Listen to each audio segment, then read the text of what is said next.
नमस्कार मित्रांनो, मराठी माणूस प्रदीप। महाराष्ट्राचे निवडणूक आले, आता 20 तारखेला सगळ्या गोष्टी होतील, मतदान होईल, 23 तारखेला रिझल्ट लागेल आणि त्याच्यानंतर ठरेल की महाराष्ट्राचा नक्की मुख्यमंत्री कोण होणार। आता ह्या विषयावर आपल्याला बोलायचं काय, कारण सगळ्यात महत्त्वाची गोष्ट म्हणजे मुख्यमंत्रीच्या रेसमध्ये अनेक आपले सगळे बसलेत, घोडे घेऊन अगदी तयार आहेत की कोण याला पुढे जाऊन जिंकतंय। मग ते अगदी देवेंद्र फडणवीस असतील, एकनाथ शिंदे असतील, अजित पवार असतील। आता तिथं नुसतं राजकारणात आल्यापासून मुख्यमंत्री व्हायचं त्यांचं स्वप्न आहे। मला असं वाटतं एका बाजूला इकडे उद्धव ठाकरे असतील, तिकडे शरद पवारांच्या जर गटाकडनं कोणाला आणायचं झालं तर सुप्रिया सुळे येऊ शकतात किंवा जयंत पाटील येऊ शकतात। तिकडे नाना पाटोळे आपले तर तयारच आहे ढाल तलवार घेऊन। त्याच्यामुळं कोणतीही अशी गोष्ट नाही जिथं वाद नाही, जिथं कोणती गोष्ट नाही। ही महत्त्वाची रेसमधली लोक आहेत, कारण यांच्या जागा बऱ्यापैकी मोठ्या प्रमाणामध्ये निवडून येतील। बाकी जर अगदीच घ्यायचं झालं तर राज ठाकरेंना देखील वाटतं की मी देखील मुख्यमंत्री व्हावं, त्यांच्या जागा पण त्या सगळ्या गोष्टी पेक्षा ही लोक अत्यंत महत्त्वाची आहेत। आपल्याला या विषयी बोलायचं की अंतर्गत नक्की राजकारण सध्या महाराष्ट्राचं कसं फिरतंय आणि कसं फिरवलं जातंय।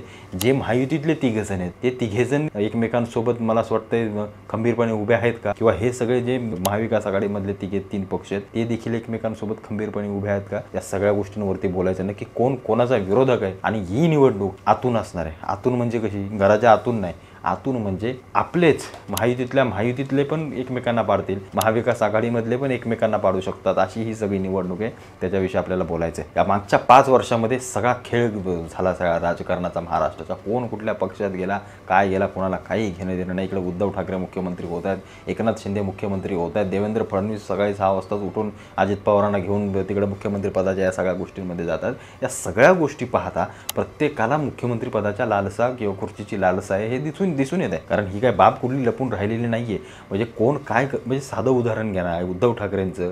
जे उद्धव ठाकरे भाजपामधून फुटले, कशासाठी फुटले तर म्हटले की मला डावललं गेलं। बरं, तुम्ही डावललं गेलं, पण त्यावेळेला समकालीन तुम्ही दुसऱ्या पक्षांसोबत युत्या करायच्या कुठल्या, जिथं बाळासाहेबांच्या सगळ्या गोष्टी किंवा आपल्या स्वाभिमानाच्या गोष्टी तिथं तुम्ही नव्हतं करायला पाहिजे होतं।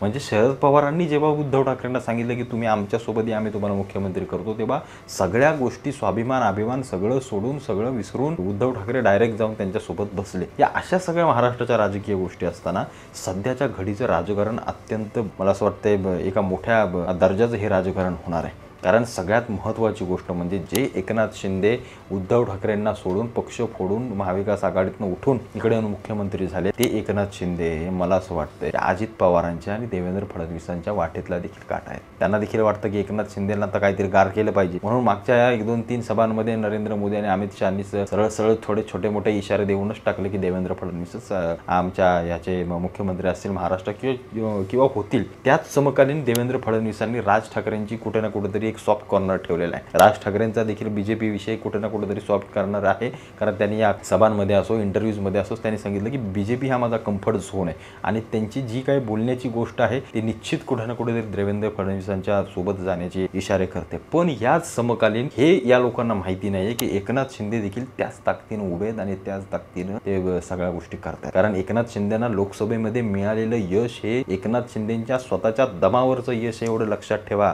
हे कोणत्याही समाजाच्या खांद्यावर ठेवलेली बंदूक नाहीये, कोणत्याही माणसांनी यांना उभं केलेलं नाहीये। जे काही एकनाथ शिंदेना मतदान झालंय हे खऱ्या शिवसेनेचं झालेलं मतदान आहे। त्याच्यामुळे एकनाथ शिंदेची जी लोकसभेतली ताकद आहे तेच वारं त्याच सगळ्या गोष्टी आता देखील विधानसभेला होतील। कारण एकनाथ शिंदे लोकांना आपुलकीचे मुख्यमंत्री वाटलेत। तुम्ही साधं उदाहरण घ्या, तुम्ही खेडेगावांमध्ये जा, सगळ्या गोष्टी पहा, कुठे ना कुठेतरी एकनाथ शिंदे आपले वाटू लागतात। देवेंद्र फडणवीसांचा करिश्मा त्या प्रमाणामध्ये आता सध्या दिसत नाहीये महाराष्ट्रामध्ये। त्या फक्त ते भारतीय जनता पार्टी पुरते हिरो असतील, देवा भाऊ असतील, पण महाराष्ट्राच्या राजकारणामध्ये शरद पवारांनी देवेंद्र फडणवीसांची पूर्णपणे प्रतिमा ही खालावल्याची आपल्याला सगळ्यांना दिसते।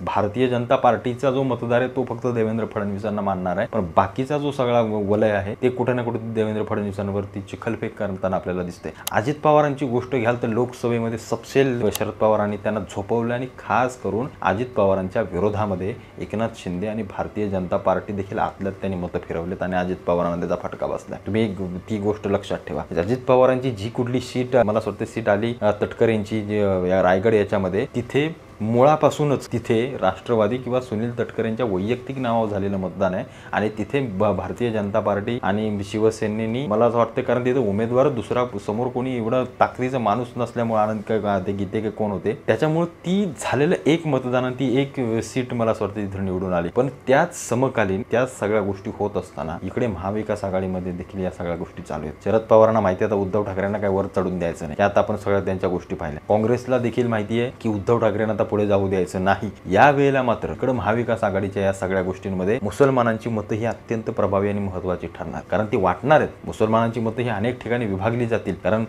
राष्ट्रवादीला किती पडतील, उद्धव ठाकरेंना किती पडतील, तिकडे काँग्रेसला किती पडतील, MIM नावाच्या पक्षाला किती पडतील, समाजवादींना किती पडतील, वंचित बहुजन आघाडीला किती पडतील. लोकसभेला क्षेत्र मोठं होतं, मतदानाचा गठ्ठा वाढत होता. या वेळेला मात्र छोट्या छोट्या मतदारसंघांमध्ये या सगळ्या गोष्टी छोटे छोटी मतं ही सगळी मला असं वाटतं निर्णायक ठरतील. पण याच वेळेला शरद पवार कुठे ना कुठेतरी उद्धव ठाकरेंना खेचण्याचं काम करतील अंतर्गत, कारण त्यांना माहिती याची जागा जास्त आलं तर तिच्याला आपल्याला काही करता येणार नाही, कारण शरद पवारांजवळ आता 12-13 फक्त आमदार राहिले होते, बाकी सगळे अजित पवार घेऊन गेलेत. त्याच्यामुळे सगळी नव्या दामाची माणसं शरद पवारांनी स्वतःच्या पक्षात भरलेत. त्याच्यामुळे त्यांना हा करिश्मा करणं भागच आहे, त्यांना काँग्रेसला देखील थोपावणं भाग आहे. जसं त्यांना महायुतीचं टेन्शन आहे ना, तसं त्यांना या दोन पक्षांचं देखील टेन्शन आहे, कारण त्यांना या सगळ्या गोष्टीमध्ये महाविकास आघाडीमध्ये मोठ्या भावाचीच भूमिका निभवायची आहे आणि त्याच्यासाठी ते निश्चित करणार आणि त्या गोष्टी ते आतून सगळ्या गोष्टी हलवताना आपल्याला दिसतात. कारण तुम्ही अनेक जागा बघाल ना जिथं शिवसेनेच्या लोकांना तिकीट नाकारलेत, जी बंडखोरी ज्या लोकांनी केले त्या अर्धी लोक ही बंडखोरी करायला लावलेली लोक आहेत. तुम्ही साधं उदाहरण घ्या, नवी मुंबई मधलं गणेश नाईकांच्या समोर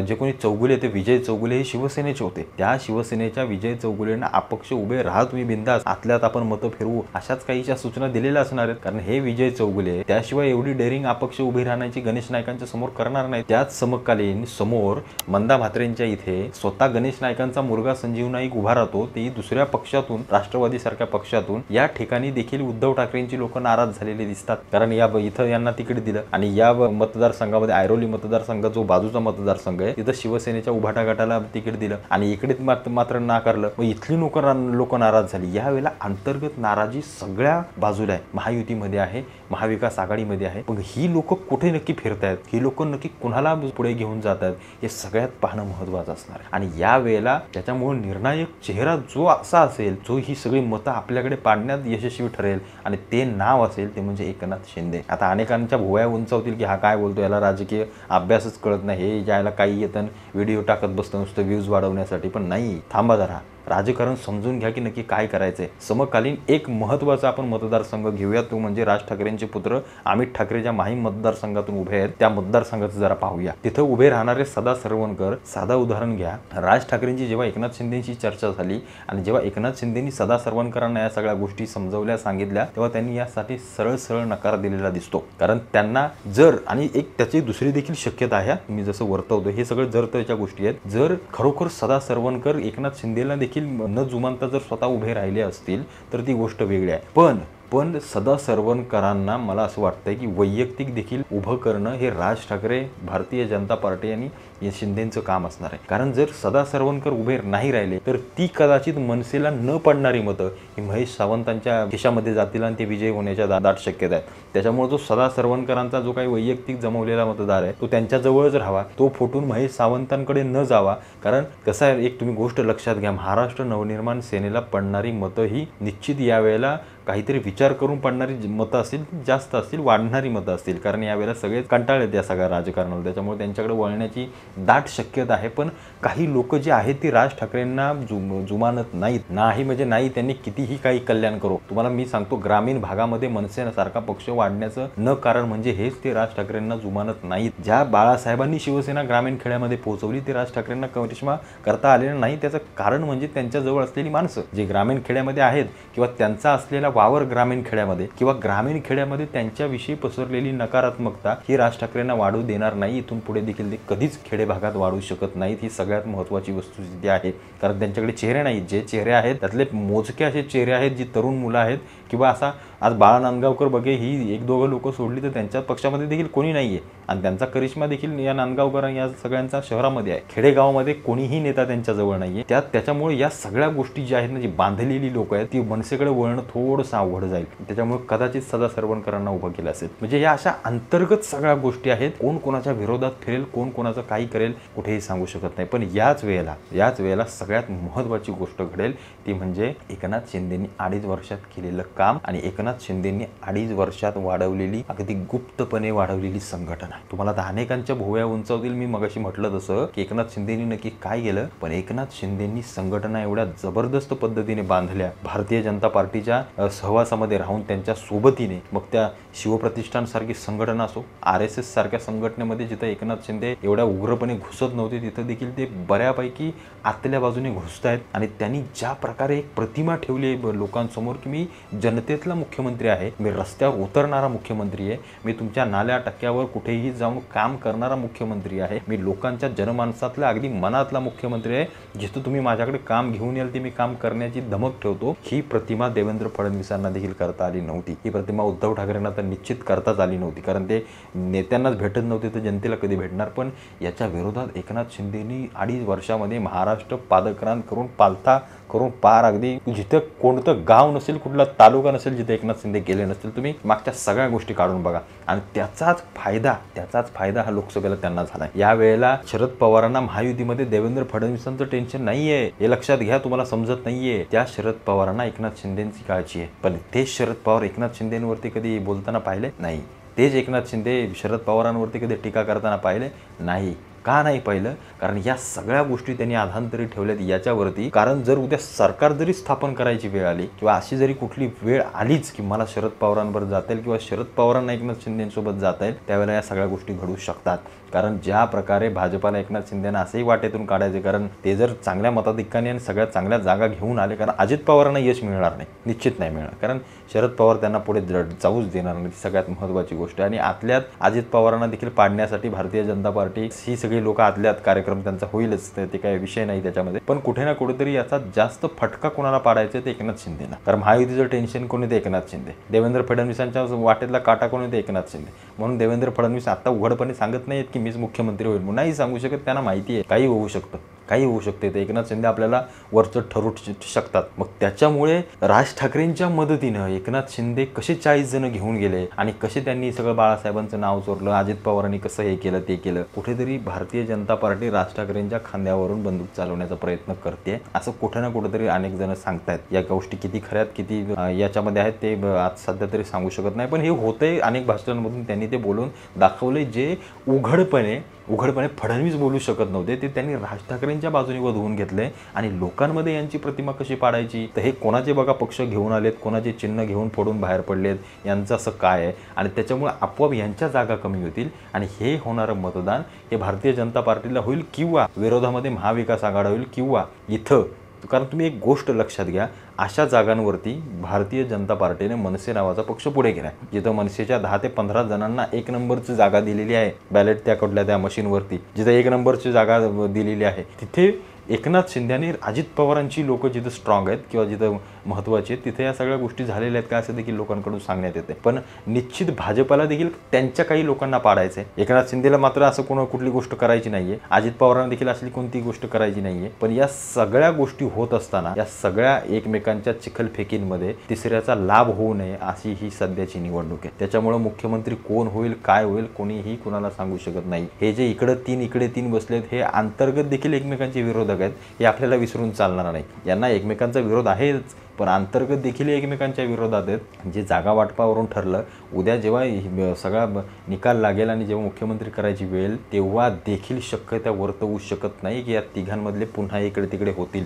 निश्चित होतील, हे मी तुम्हाला आज सांगतो, इथे निश्चित होतील. आणि त्या सगळ्या गोष्टीचा अंदाज म्हणून राज ठाकरेंनी काढता पाय घेतला की बाबा हे आपल्याला नको, इथं आपल्याला पडायचं नाही ना, उगाच आपलं नाव खराब होईल. त्याच्यामुळे त्यांना हे माहिती आहे की उद्या जेव्हा सरकार स्थापन करायची वेळ, हे सगळे फॉर्म्युला ठरवायची वेळ, तेव्हा निश्चित इकडच्या एखाद्याला याची गरज लागेल आणि इकडच्या एखाद्याला याची गरज लागेल. त्याच्यामुळं इथं मात्र त्यांना एकमेकांची गरज लागू शकते आणि पुन्हा या फोडाफोडीच्या राजकारणामध्ये त्यांच्यावरती दाग लागू शकतात. पण याच वेळेला जसं मी तुम्हाला मगाशी म्हटलं ना की महाविकास आघाडीमध्ये शरद पवार आणि महायुतीमध्ये एकनाथ शिंदे ही दोघंही लोक ताकदीने उभे राहतात, एवढं लक्षात ठेवा. उद्धव ठाकरेंना फक्त बोलायला पुढे सोडलंय, पण उद्धव ठाकरेंची अनेक जागा, अनेक लोक किंवा अनेक ठिकाणी त्यांना फटका बसण्याची दाट शक्यता आहे महायुतीकडून देखील आणि महाविकास आघाडीकडून देखील, एवढं मात्र नक्की आहे. त्याच्यामुळे यावेळेला मुख्यमंत्री होण्याचे माझ्या मते जास्त चान्सेस आणि मला असं वाटतं की एकनाथ शिंदे हे पुन्हा महाराष्ट्राचे मुख्यमंत्री होण्याची दाट शक्यता आहे. आणि जर का कदाचित महाविकास आघाडीची जर सत्ता आली तर शरद पवारांच्याच पक्षाचा जयंत पाटील किंवा सुप्रिया सुळे किंवा असतील त्यांच्याकडून नावं ठरवतील ते, पण शरद पवारांचाच मुख्यमंत्रीपदाचा चेहरा असण्याची दाट शक्यता अशी वर्तवण्यात येते. अनेक लोक सांगतात, जेव्हा जेव्हा आपण बाहेर सगळ्या गोष्टी पाहतो तेव्हा या सगळ्या गोष्टी समजतात. जेवढं माझं आकलन आहे त्या आकलनामधून मला देखील वैयक्तिक वाटतंय की एकनाथ शिंदे पुढचे मुख्यमंत्री असू शकतात. आणि जर का भाजपला याचा फटका बसला आणि जर का अजित पवार यावेळेला लोकसभेसारखे गळून पडले तर ती जागा भरण्यासाठी राज ठाकरेंना घेतलं जाईल आणि राज ठाकरेंचा पक्ष हा किंग मेकरच्या भूमिकेमध्ये या सत्ता स्थापनेच्या सगळ्या समीकरणामध्ये असेल, एवढं मात्र नक्की. बाकी हे माझं होतं, जर तरच्या गोष्टी आहेत, पुढे काय होईल राजकारणामध्ये आपण सांगू शकत नाही, पण ही अशी शक्यता आहे. एकमेकांचे स्वतः एकमेकांचे कोणीही नाही इथं आणि वैयक्तिक देखील एकमेकांचे हे सगळे शत्रू आहेत.